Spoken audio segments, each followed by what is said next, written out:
In one episode of The Library, everyone was invisible. You couldn't see the actors, you could only see the books and the bookshelves and the study corrals on the 5th floor where the coin-operated wizards come to flirt and practice their spells. Invisible forbidden books were fighting invisible pirate magicians, and the pirate magicians were fighting Fox and her friends, who were also invisible. The fight was clumsy and full of deadly accidents. You could hear them fighting. Shelves were overturned, books were thrown, invisible people tripped over invisible dead bodies. But you didn't find out who died until the next episode. Several of the characters, the Accidental Sword, Harry Pete, and Ptolemy Krill, who, much like the Vogons in Douglas Adams' The Hitchhiker's Guide to the Galaxy, wrote poetry so bad it killed anyone who read it, disappeared for good, and nobody is sure whether they're dead or not. In another episode, Fox stole a magical drug from the Norns, a prophetic girl band who headlined at a cabaret on the mezzanine of the Free People's World Tree Library. She accidentally injected it, became pregnant, and gave birth to a bunch of snakes who led her to the exact shelf where renegade librarians had misshelved an ancient and terrible book of magic which had never been translated until Fox asked the snakes for help. The snakes writhed and curled on the ground, spelling out words letter by letter with their bodies. As they translated the book for Fox, they hissed and steamed. They became fiery lines on the ground, and then they burnt away entirely. Fox cried. That's the only time anyone has ever seen Fox cry, ever. She isn't like Prince Wing. Prince Wing is a crybaby. The thing about the library is that the characters don't come back when they die. It's as if death is for real, so maybe Fox really is dead and she really isn't coming back. There are a couple of ghosts who always hang around the library looking for blood libations, but they've always been ghosts, all the way back to the beginning of the show. There aren't any evil twins or vampires either, although someday, hopefully, there will be evil twins. Who doesn't love evil twins? Mom told me about how you wrote about me, Jeremy says. His mother is still in the garage. He feels like a tennis ball in a game where the tennis players love him very, very much, even while they lob and smash and send him back and forth, back and forth. His father says, "She said she wasn't going to tell you, but I guess I'm glad she did. I'm sorry, Germ. Are you hungry?" "She's going to Las Vegas next week. She wants me to go with her," Jeremy says. "I know," says his father, still holding out a bowl of upside-down pizza. "Try not to worry about all of this, if you can. Think of it as an adventure." Mom says that's a stupid thing to say. "Are you going to let me read the book with me in it?" Jeremy says. "No," his father says, looking straight at Jeremy. "I burned it." "Really?" Jeremy says. "Did you set fire to your computer too?" "Well, no," his father says, "but you can't read it. It wasn't any good anyway. Want to watch the library with me? And will you eat some damn pizza, please? I may be a lousy father, but I'm a good cook. And if you love me, you'll eat the damn pizza and be grateful." So they go and sit in the orange couch, and Jeremy eats pizza and watches the library for the 2.5 time with his father. The lights on the timer in the living room go off, and Prince Wing kills Fox again, and then Jeremy goes to bed. His father goes away to write, or to burn stuff, whatever. His mother is still out in the garage. On Jeremy's desk is a scrap of paper with a phone number on it. If he wanted to, he could call his phone booth. When he dials the number, it rings for a long time. Jeremy sits on his bed in the dark and listens to it ringing and ringing. When someone picks it up, he almost hangs up. Someone doesn't say anything, so Jeremy says, "Hello? Hello?" Someone breathes into the phone on the other end of the line. Someone says in a soft, musical, squeaky voice, "Can't talk now, kid. Call me back later." Then someone hangs up. Jeremy dreams that he's sitting beside Fox on a sofa that his father has reupholstered in spider silk. His father has been stealing spider webs from the giant spider superstores, from his own books. Is that shoplifting or is it self-plagiarism?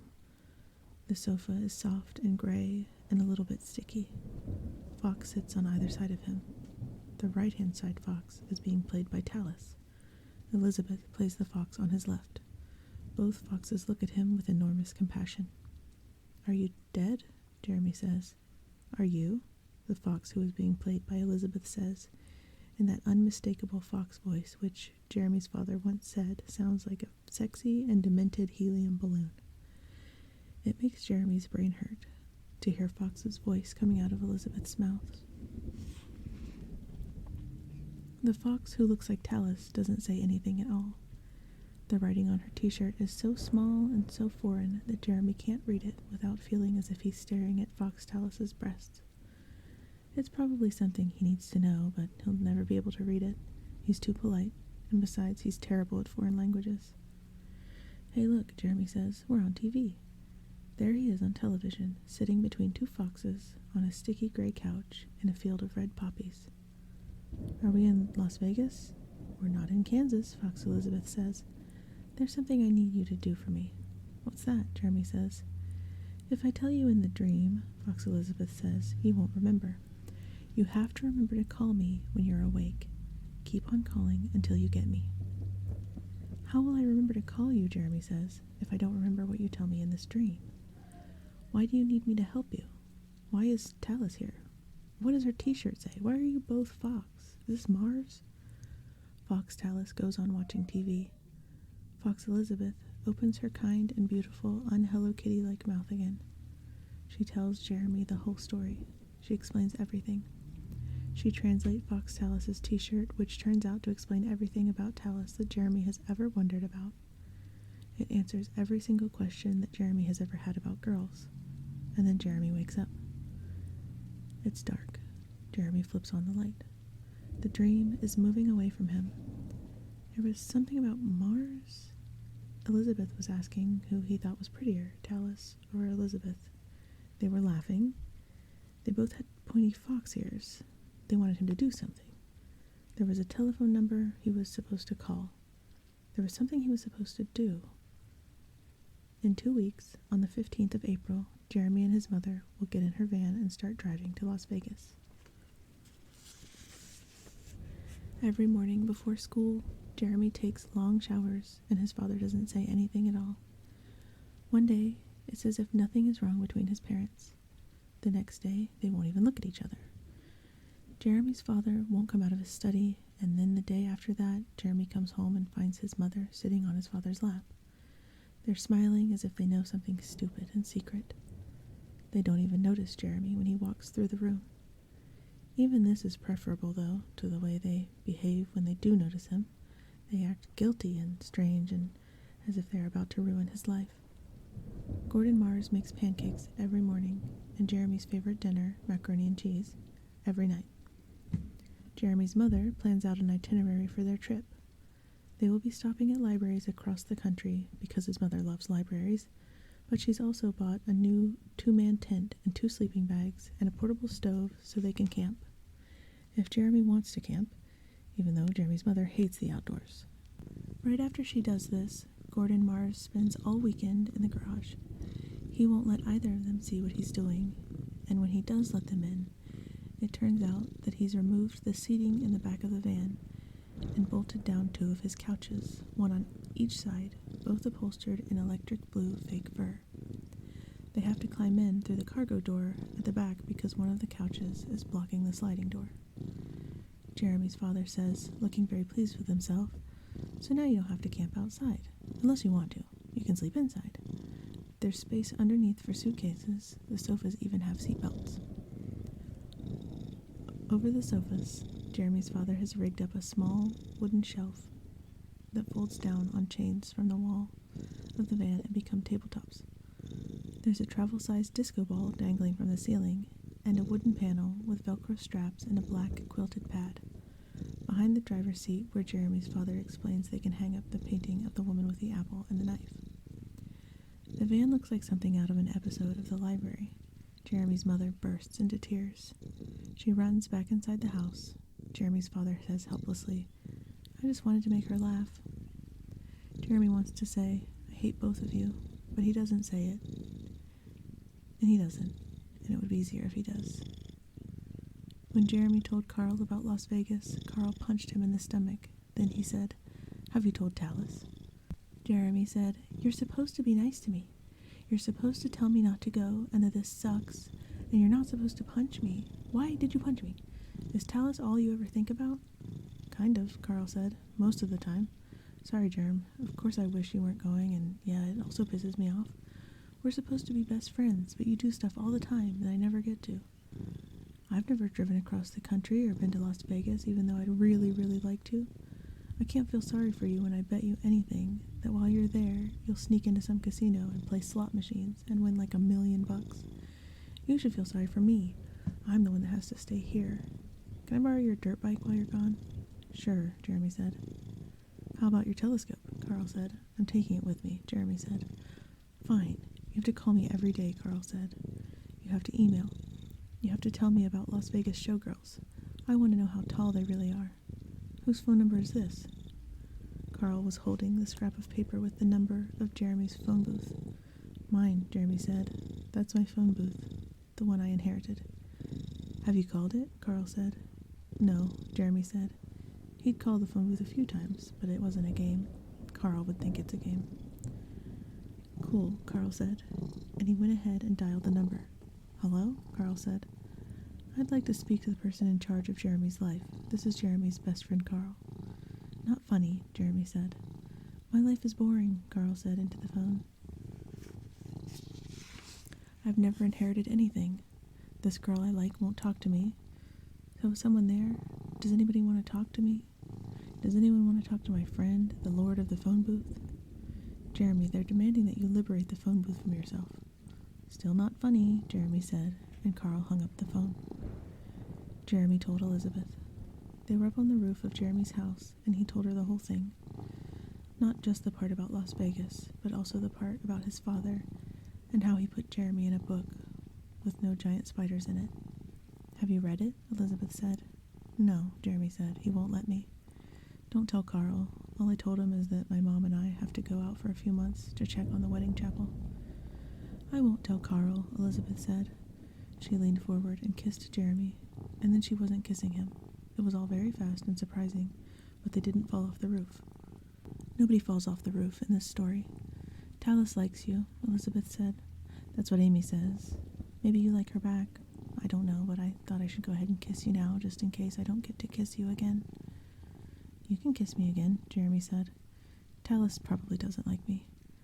No, Elizabeth said. I mean, let's not. I want to stay friends, and it's hard enough to be friends, Germ. Look at you and Carl. I would never kiss Carl, Jeremy said. Funny Germ.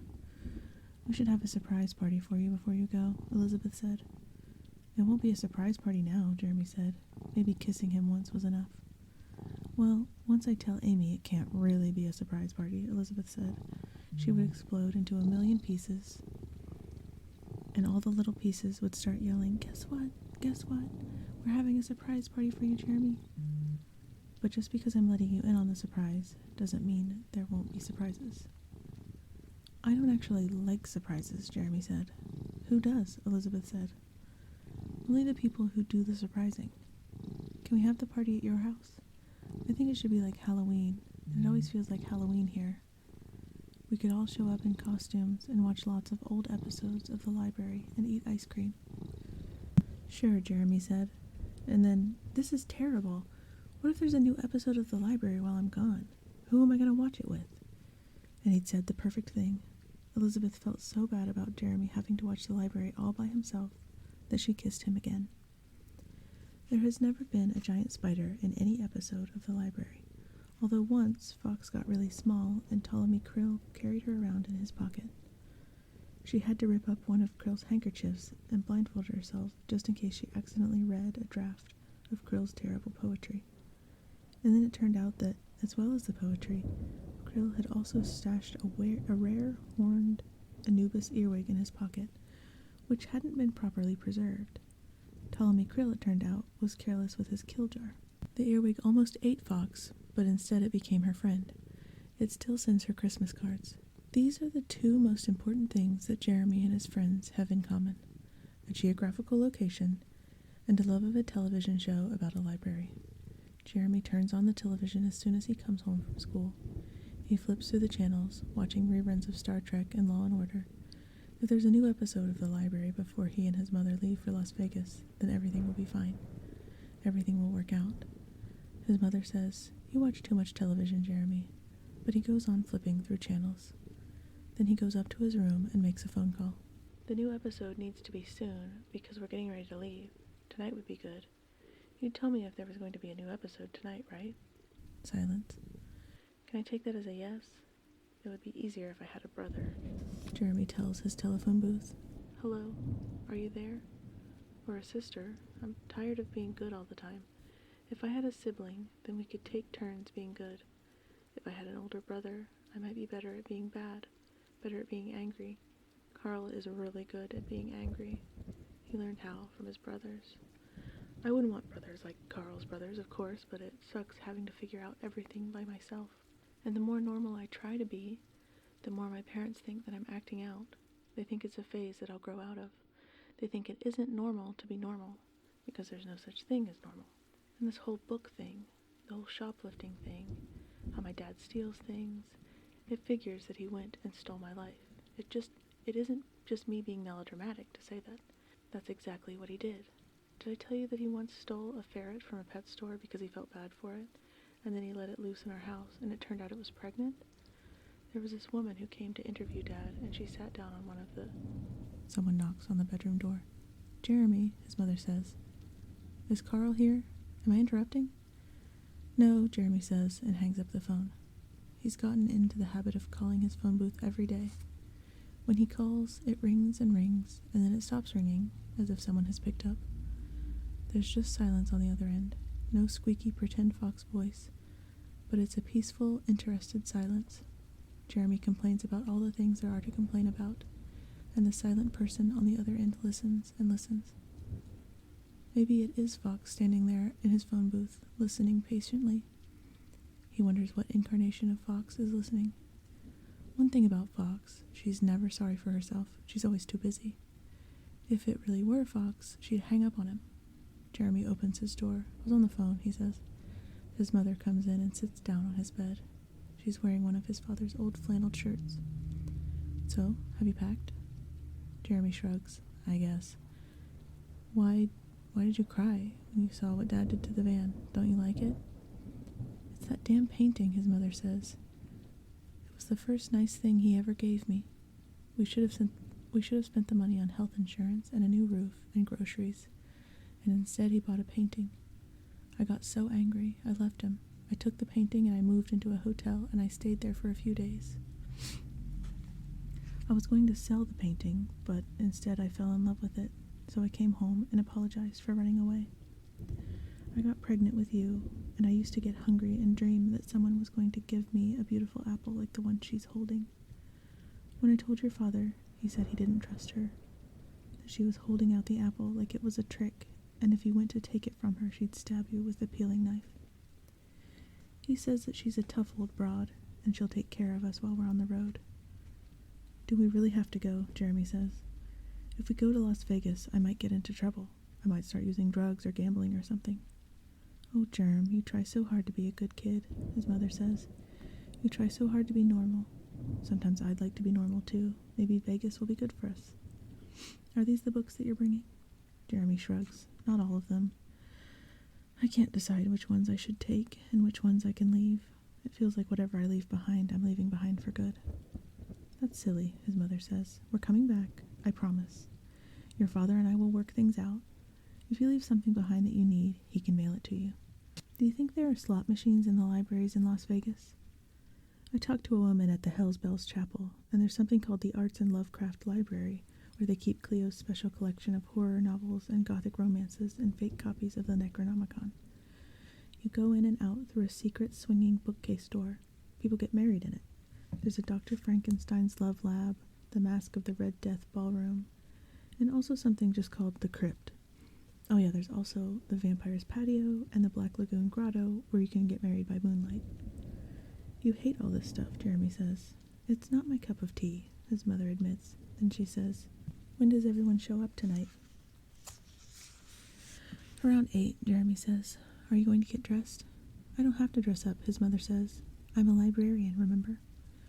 Jeremy's father's office is above the garage. In theory, no one is meant to interrupt him while he's working, but in practice, Jeremy's father loves nothing better than to be interrupted, as long as the person interrupting brings him something to eat. When Jeremy and his mother are gone, who will bring Jeremy's father's food? Jeremy hardens his heart. The floor is covered with books and bolts and samples of upholstering fabrics. Jeremy's father is lying face down on the floor with his feet propped up on a bolt of fabric, which means that he is thinking and also that his back hurts. He claims to think best when he is on the verge of falling asleep. I brought you a bowl of Fruit Loops, Jeremy says. His father rolls over and looks up. Thanks, he says. What time is it? Is everyone here? Is that your costume? Is that my tuxedo jacket? It's 5-ish. Nobody's here yet. Do you like it? Jeremy says. He's dressed as a forbidden book. His father's jacket is too big, but he still feels very elegant, very sinister. His mother lent him the lipstick and the feathers and the platform heels. It's interesting, his father allows, and a little frightening. Jeremy feels obscurely pleased, even though he knows that his father is more amused than frightened. Everyone else will probably come as Fox or Prince Wing, except for Carl. He's coming as Ptolemy Krill. He even wrote some really bad poetry. I wanted to ask you something before we leave tomorrow. Shoot, his father says. Did you really get rid of the novel with me in it? No, his father says. It felt unlucky. Unlucky to keep it, unlucky not to keep it. I don't know what to do with it. Jeremy says, I'm glad you didn't get rid of it. It's not any good, you know, his father says, which makes all this even worse. At first it was because I was bored with giant spiders. It was going to be something funny to show you. But then I wrote that you had a brain tumor, and it wasn't funny anymore. I figured I could save you. I'm the author, after all, but you got sicker and sicker. You were going through a rebellious phase, you were sneaking out of the house a lot, and you hit your mother. You were a real jerk. But it turned out that you had a brain tumor, and that was making you behave strangely. Can I ask you another question, Jeremy says. You know how you like to steal things? You know how you're really, really good at it? Yeah, says his father. Could you not steal things for a while if I asked you to? Jeremy says. Mom isn't going to be around to pay for the books and stuff that you steal. I don't want you to end up in jail because we went to Las Vegas. His father closes his eyes as if he hopes Jeremy will forget that he asked the question and go away. Jeremy says nothing. All right, his father says finally. I won't shoplift anything until you get home again. Jeremy's mother runs around taking photos of everyone. Tallis and Elizabeth have both showed up as Fox, although Tallis is dead Fox. She carries around her fake ears and tail in a little see-through plastic purse, and she also has a sword, which she leaves in the umbrella stand in the kitchen. Jeremy and Tallis haven't talked much since she had a dream about him, and since he told her he's going to Las Vegas. She didn't say anything about that, which is perfectly normal for Tallis. Carl makes an excellent Ptolemy Krill. Jeremy's forbidden book disguise is admired. Amy's Faithful Margaret costume is almost as good as anything Faithful Margaret wears on TV. There are even special effects. Amy has rigged up her hair with red ribbons and wire and spray color and egg whites so that it looks as if she's on fire, and there are tiny papier-mâché golems in it, making horrible faces. She dances a polka with Jeremy's father. Faithful Margaret is mad for polka dancing. No one has dressed up as Prince Wing. They watch the episode with the possessed chicken, and they watch the episode with the salt wife, and they watch the episode where Prince Wing and Faithful Margaret fall under a spell and swap bodies and have sex for the first time. They watch the episode where Fox saves Prince Wing's life for the first time. Jeremy's father makes chocolate mango espresso milkshakes for everyone. None of Jeremy's friends, except for Elizabeth, know about the novel. Everyone thinks Jeremy and his mother are just having an adventure. Everyone thinks Jeremy will be back at the end of summer. I wonder how they find the actors, Elizabeth says.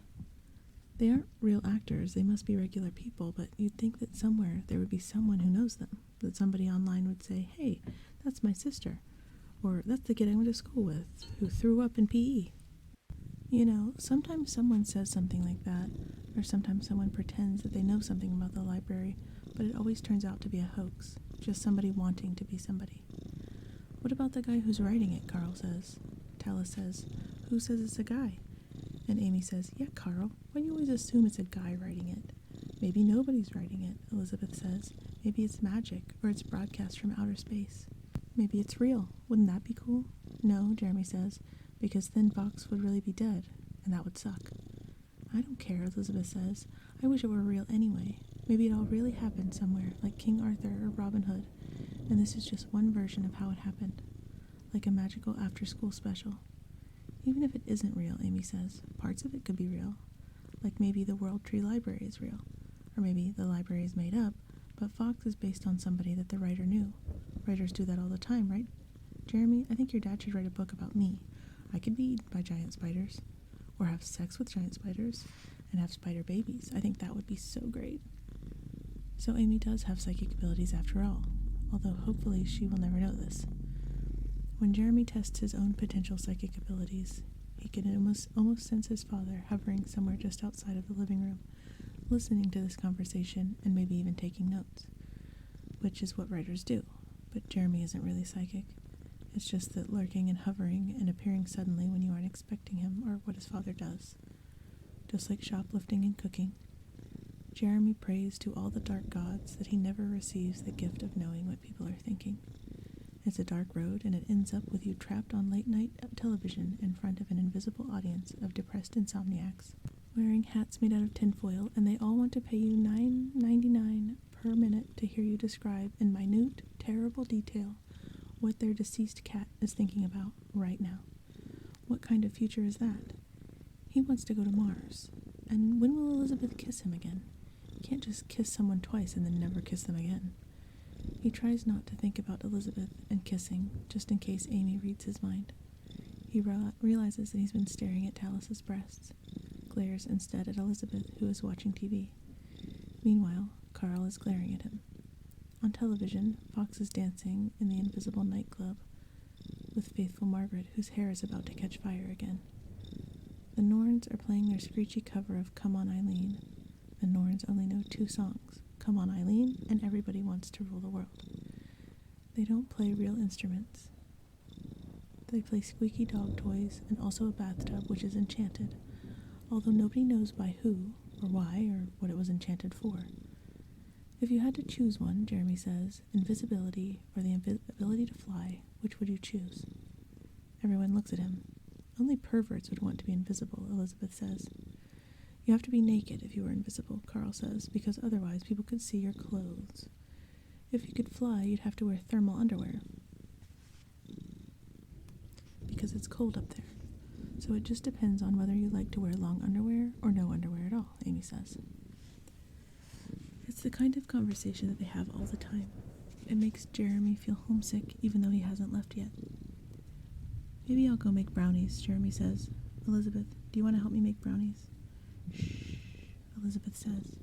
This is a good part. On television, Fox and faithful Margaret are making out. The faithful part is kind of a joke. Jeremy's parents go to bed at 1. By 3, Amy and Elizabeth are passed out on the couch, and Carl has gone upstairs to check his email on Jeremy's iBook. On TV, wolves are roaming the tundra of the Free People's World Tree Library's 40th floor. Snow is falling heavily, and librarians are burning books to keep warm, but only the most dull and improving works of literature. Jeremy isn't sure where Talus has gone, so he goes to look for her. She hasn't gone far. She's on the landing, looking at the space on the wall where the Alice Mars painting should be hanging.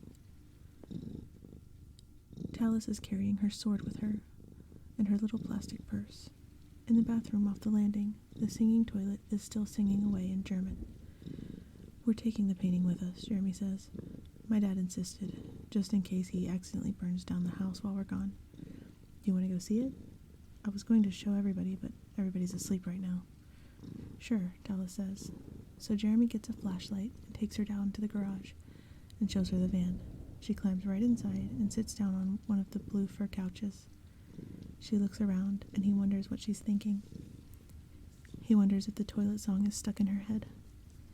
My dad did all of this, Jeremy says. He turns on the flashlight and shines it on the disco ball. Light spatters off in anxious, slippery orbits. Jeremy shows Talus how his father has hung up the painting. It looks truly wrong in the van, as if someone demented put it there, especially with the light reflecting off the disco ball. The woman in the painting looks confused and embarrassed, as if Jeremy's father has accidentally canceled out her protective powers. Maybe the disco ball is her kryptonite. So, remember how you had a dream about me, Jeremy says. Talus nods. I think I had a dream about you, that you were Fox. Talus opens up her arms, encompassing her costume, her sword, her plastic purse with poor Fox's ears and tail inside. There was something you wanted me to do, Jeremy says. I was supposed to save you somehow. Talus just looks at him. How come you never talk? Jeremy says. All of this is irritating. How he used to feel normal around Elizabeth, like friends, and now everything is peculiar and uncomfortable. How he used to enjoy feeling uncomfortable around Talus, and now, suddenly, he doesn't. This must be what sex is about. Stop thinking about sex, he thinks. Talus opens her mouth and closes it again. Then she says, I don't know. Amy talks so much. You all talk a lot. Somebody has to be the person who doesn't, the person who listens. Oh, Jeremy says. I thought maybe you had a tragic secret, like maybe you used to stutter. Except secrets can't have secrets. They just are. Nope, Talus says. It's like being invisible, you know, not talking. I like it. But you're not invisible, Jeremy says. Not to me. Not to Carl. Carl really likes you. Did you hit him with a boa constrictor on purpose? But Talus says, I wish you weren't leaving. The disco ball spins and spins. It makes Jeremy feel kind of carsick, and also as if he has sparkly disco leprosy. He doesn't say anything back to Talus, just to see how it feels. Except maybe that's rude, or maybe it's rude the way everybody always talks, and doesn't leave any space for Talus to say anything. At least you get to miss school, Talus says at last. Yeah, he says. He leaves another space, but Talus doesn't say anything this time. We're going to stop at all the museums and things on the way across the country. I'm supposed to keep a blog for school and describe stuff in it. I'm going to make a lot of stuff up, so it will be like creative writing and not so much like homework. You should make a list of all the towns and weird names you drive through, Talus says. Town of Horseheads. That's a real place. Plantagenet, Jeremy says. That's a real place too. I had something really weird to tell you. Talus waits like she always does. Jeremy says, I called my phone booth, the one that I inherited, and someone answered. She sounded just like Fox, and she told me to call her later, so I've called a few more times, but I don't ever get her. Fox isn't a real person, Talus says. The library is just TV. But she sounds uncertain. That's the thing about the library. Nobody knows for sure. Everyone who watches it wishes and hopes for it to not just be acting, that it's magic, real magic. I know, Jeremy says. I wish Fox was real, Fox Talus says. They've been sitting in the van for a long time. If Carl looks for them and can't find them, he's going to think they've been making out. He'll kill Jeremy. Once, Carl tried to strangle another kid for accidentally peeing on his shoes. Jeremy might as well kiss Talus. So he does, even though she's still holding her sword. She doesn't hit him with it. It's dark, and he has his eyes closed, and he can almost imagine that he's kissing Elizabeth. Carl has fallen asleep on Jeremy's bed. Talus is downstairs fast-forwarding through the episode where some librarians drink too much euphoria and decide to abolish story hour. Not just the practice of having a story hour, but the whole hour. Amy and Elizabeth are still sacked out on the couch. It's weird to watch Amy sleep. She doesn't talk in her sleep. Carl is snoring. Jeremy could go up on the roof and look at the stars, except he's already packed up his telescope. He could try to wake Elizabeth, and they could go out on the roof, but Talus is down there. He and Talus could go sit on the roof, but he doesn't want to kiss Talus on the roof. He makes a solemn oath only ever to kiss Elizabeth on the roof. He picks up his phone. Maybe he can call his phone booth and complain just a little, and not wake Carl up. His dad is going to freak out about the phone bill. All these calls to Nevada. It's 4 a.m. Jeremy's plan is to not go to sleep at all. His friends are lame. The phone rings and rings and rings, and then someone picks up. Jeremy recognizes the silence on the other end. Everybody came over and fell asleep, He whispers. That's why I'm whispering. I don't even think they care that I'm leaving, and my feet hurt. Remember how I was going to dress up as a forbidden book? Platform shoes aren't comfortable. Carl thinks that I did it on purpose, to be even taller than him than usual. And I forgot I was wearing lipstick, and I kissed Talus, and got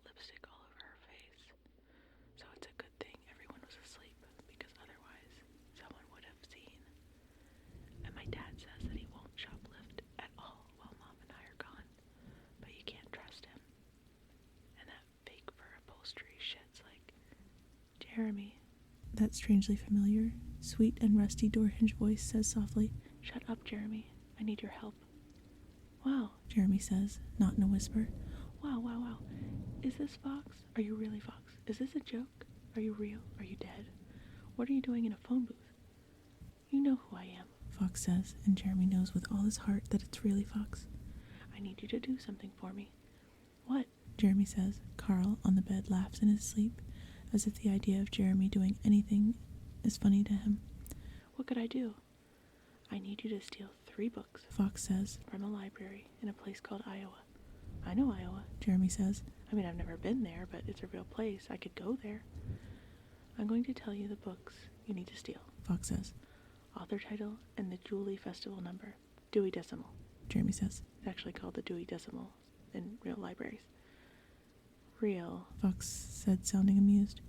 You need to write all of this down, and also how to get to the library. You need to steal the 3 books and bring them to me. It's very important. Is it dangerous? Jeremy says.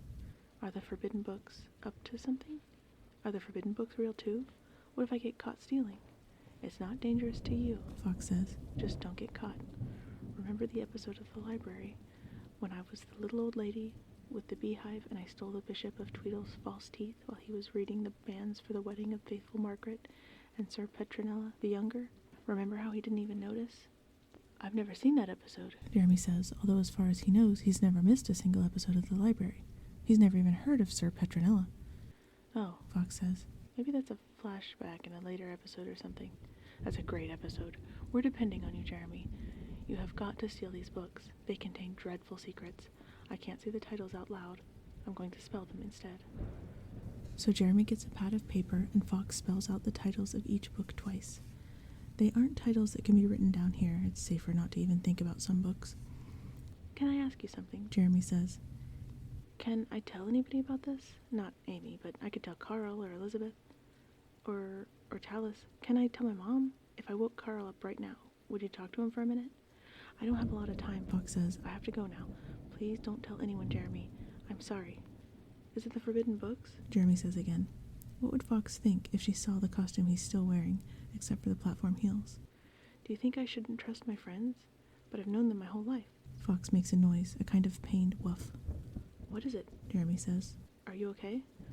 I have to go. Fox says. Nobody can know about this. Don't give anybody this number. Don't tell anyone about your phone booth. Or me. Promise, Germ. Only if you promise you won't call me Germ. Jeremy says, feeling really stupid. I hate when people call me that. Call me Mars instead. Mars. Fox says. And it sounds exotic and strange and brave, as if Jeremy has just become a new person. A person named after a whole planet. A person who kisses girls and talks to foxes. I've never stolen anything, Jeremy says, but Fox has hung up.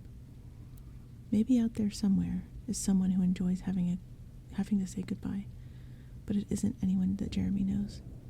All of his friends are grumpy and red-eyed, although not from crying, from lack of sleep, from too much television. There are still faint red stains around Talus's mouth, and if everyone wasn't so tired, they would realize it's Jeremy's lipstick. Carl gives Jeremy a handful of quarters, dimes, nickels, and pennies. For the slot machines, Carl says. If you win anything, you can keep 1/3 of what you win. Half, Jeremy says automatically. Fine, Carl says. It's all from your dad's sofas anyway. Just one more thing. Stop getting taller. Don't get taller while you're gone, okay? He hugs Jeremy hard. So hard that it's almost like getting punched again. No wonder Talus threw the boa constrictor at Carl. Talus and Elizabeth both hug Jeremy goodbye. Talus looks even more mysterious now that he sat with her under a disco ball and made out. Later on, Jeremy will discover that Talus has left her sword under the blue fur couch, and he'll wonder if she left it on purpose. Talus doesn't say anything, and Amy, of course, doesn't shut up. Not even when she kisses him. It feels weird to be kissed by someone who goes right on talking while they kiss you, and yet it shouldn't be a surprise that Amy kisses him.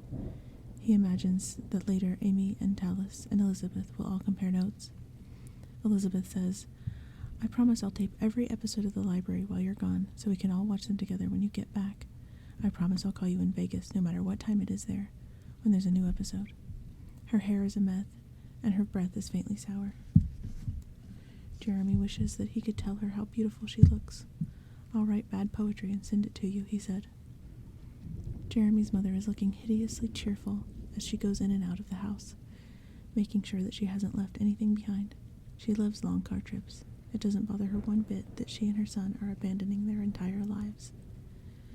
She passes Jeremy a folder full of maps. You're in charge of not getting lost, she says. Put these somewhere safe.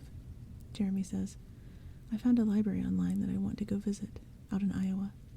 They have a corn mosaic on the facade of the building, with a lot of naked goddesses and gods dancing around in the fields of corn. Someone wants to take it down. Can we go see it first? Sure, his mother says. Jeremy's father has filled a whole grocery bag with sandwiches. His hair is drooping, and he looks even more like an axe murderer than usual.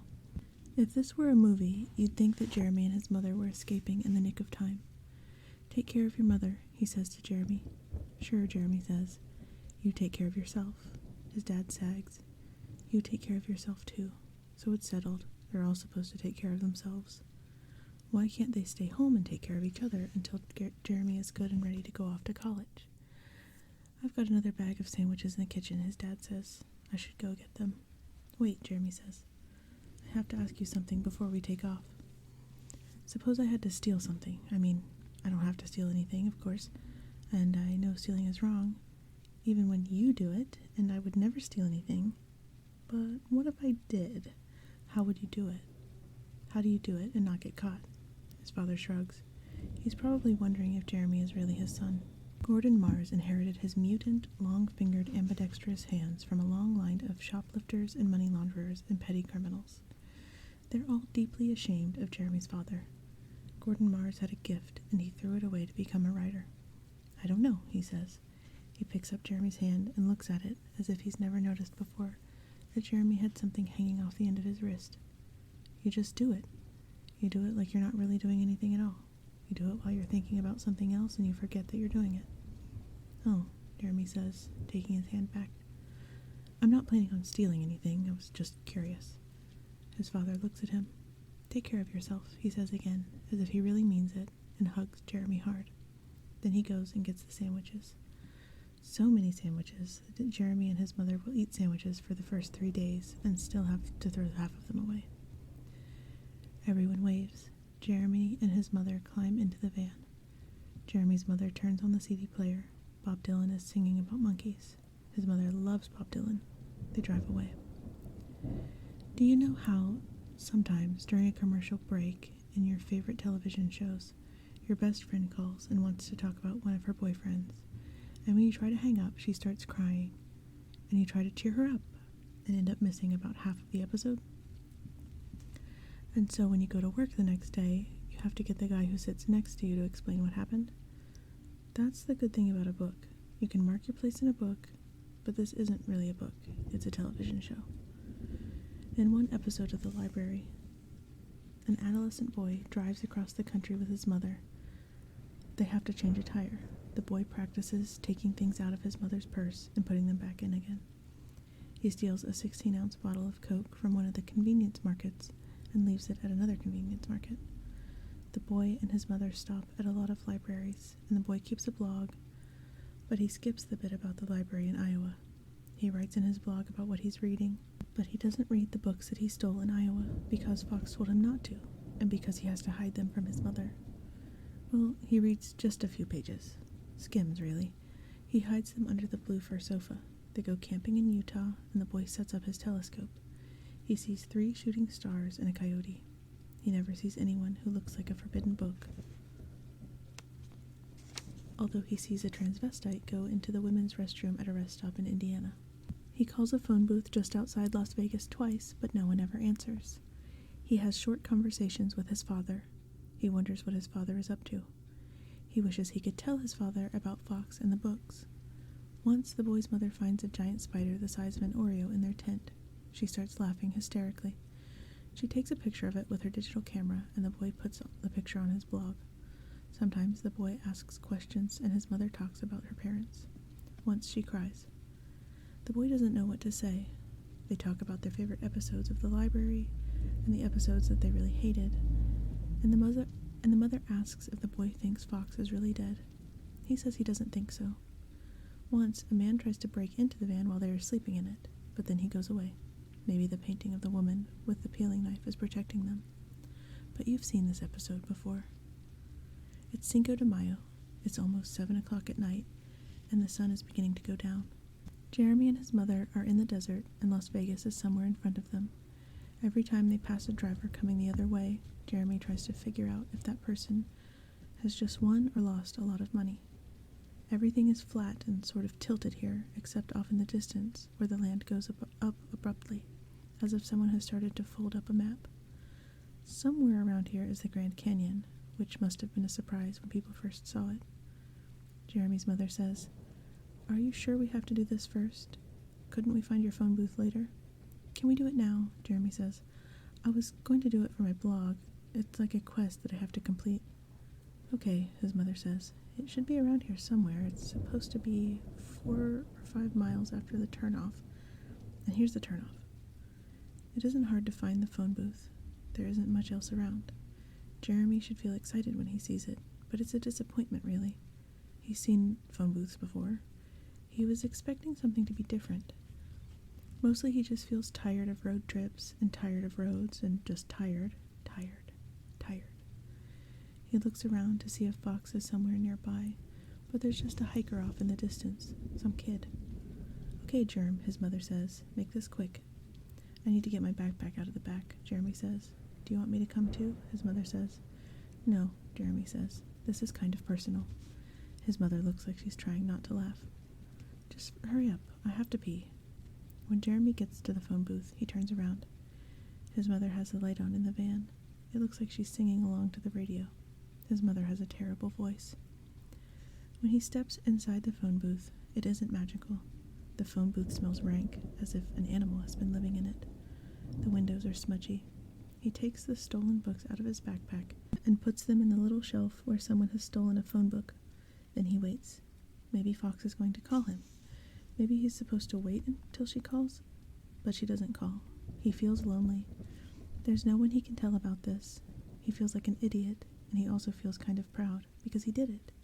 He drove cross-country with his mother and saved an imaginary person. "So, how's your phone booth?" his mother says. "Great," he says. And they're both silent again. Las Vegas is in front of them, and then all around them, and everything is lit up like they're inside a pinball game. All of the trees look fake, like someone read too much Dr. Seuss and got ideas. People are walking up and down the sidewalks. Some of them look normal. Others look like they've just escaped from a fancy dress ball at a lunatic asylum.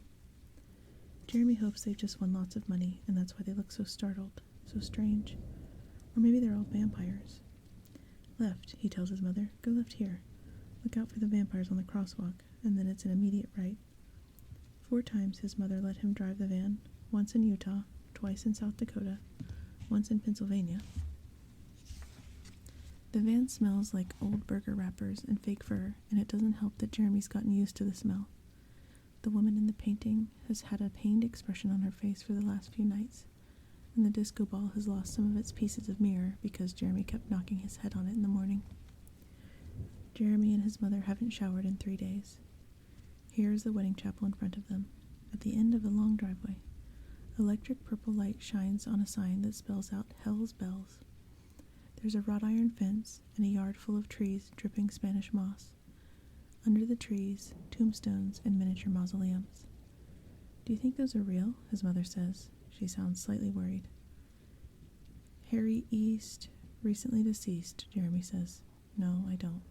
There's a hearse in the driveway with a little plaque on the back. "Recently buried, crossed out, married." The chapel is a Victorian house with a bell tower. Perhaps it's full of bats or giant spiders. Jeremy's father would love this place. His mother is going to hate it. Someone stands at the threshold of the chapel, door open, looking out at them. But as Jeremy and his mother get out of the van, he turns and goes inside and shuts the door. "Look out," his mother says. "They've probably gone to put the boiling oil in the microwave." She rings the doorbell determinedly. Instead of ringing, there's a recording of a crow. Caw, caw, caw. All the lights in the Victorian house go out. Then they turn on again. The door swings open, and Jeremy tightens his grip on his backpack, just in case. "Good evening, madam, young man," a man says, and Jeremy looks up. the door has to lower his head and look out. His hands are large as toaster ovens. He looks like he's wearing Chihuahua coffins on his feet. 2 realistic-looking bolts stick out of the side of his head. He wears green pancake makeup, glittery green eyeshadow, and his lashes are as long and thick and green as AstroTurf. We weren't expecting you so soon. We should have called ahead, Jeremy's mother says. I'm really sorry. Great costume, Jeremy says. Frankenstein curls his lip up in a somber way. Thank you, he says. Call me Miss Thing, please. I'm Jeremy, Jeremy says. This is my mother. Oh, please, Miss Thing says. Even his wink is somber. You tease me. She isn't old enough to be your mother. Oh, please yourself, Jeremy's mother says. Quick, the 2 of you, someone yells from somewhere inside Hell's Bells. While you stand there gabbing, the devil is prowling around like a lion, looking for a way to get in. Are you just going to stand there and hold the door wide open for him? So they all step inside. Is that Jeremy Marth? Is at last? The voice says. Earth to Marth, Earth to Marth, Marth, Jeremy Marth. There's someone on the phone for Jeremy Marth. She's called 3 times in the last 10 minutes, Jeremy Marth. It's Fox, Jeremy knows. Of course it's Fox. She's in the phone booth. She's got the books, and she's going to tell me that I saved whatever it is I was saving. He walks toward the buzzing voice while Miss Thing and his mother go back out to the van. He walks past a room full of artfully draped spiderwebs and candelabras drooping with drippy candles. Someone is playing the organ behind a wooden screen. He goes down the hall and up a long staircase. The banisters are carved with little faces, owls and foxes and ugly children. The voice goes on talking. Yoo-hoo, Jeremy, up the stairs, that's right. Now come along, come right in. Not in there, in here, in here. Don't mind the dark, we like the dark, just watch your step. Jeremy put his hand out. He touches something, and there's a click, and the bookcase in front of him slowly slides back. Now the room is 3 times as large, and there are more bookshelves, and there's a young woman wearing dark sunglasses sitting on a couch. She has a megaphone in one hand and a phone in the other. For you, Jeremy Marth, she says. She's the palest person Jeremy has ever seen, and her 2 canine teeth are so pointed that she lisps a little when she talks. On the megaphone, the lisp was sinister, but now it just makes her sound irritable. She hands him the phone. Hello? He says. He keeps an eye on the vampire. Jeremy, Elizabeth says. It's on, it's on, it's on, it just started. We're all sitting here, everybody's here. What happened to your cell phone? We kept calling. Mom left it in the visitor center in Zion, Jeremy says. Well, you're there. We figured out from your blog that you must be near Vegas. Amy says she had a feeling that you were going to get there in time. She made us keep calling. Stay on the phone, Jeremy. We can all watch it together, okay? Hold on. Carl grabs the phone. Hey, Germ, I didn't get any postcards, he said. You forgot how to write or something? Wait a minute. Somebody wants to say something to you. Then he laughs and passes the phone to someone else who doesn't say anything at all. Talus? Jeremy says. Maybe it isn't Talus. Maybe it's Elizabeth again. He thinks about how his mouth is right next to Elizabeth's ear. Or maybe it's Talus's ear. The vampire on the couch is already flipping through the channels. Jeremy would like to grab the remote away from her, but it's not a good idea to try to take things away from a vampire. His mother and Miss Thing come up the stairs and into the room, and suddenly the room seems absolutely full of people, as if Carl and Amy and Elizabeth and Talus have come into the room too. His hand is getting sweaty around the phone. Miss Thing has a firm hold on Jeremy's mother's painting, as if it might try to escape. Jeremy's mother looks tired. For the past 3 days, her hair has been braided into pigtails. She looks younger than Jeremy, as if they've been traveling backwards in time instead of just across the country. She smiles at Jeremy, a giddy, exhausted smile. Jeremy smiles back. Is it the library? Miss Thing says. Is the new episode on? Jeremy sits down on the couch beside the vampire, still holding the phone to his ear. His arm is getting tired. I'm here, he says to Talus or Elizabeth or whoever it is on the other end of the phone. I'm here. And then he sits and doesn't say anything and waits with everyone else for the vampire to find the right channel so they can all find out if he's saved Fox.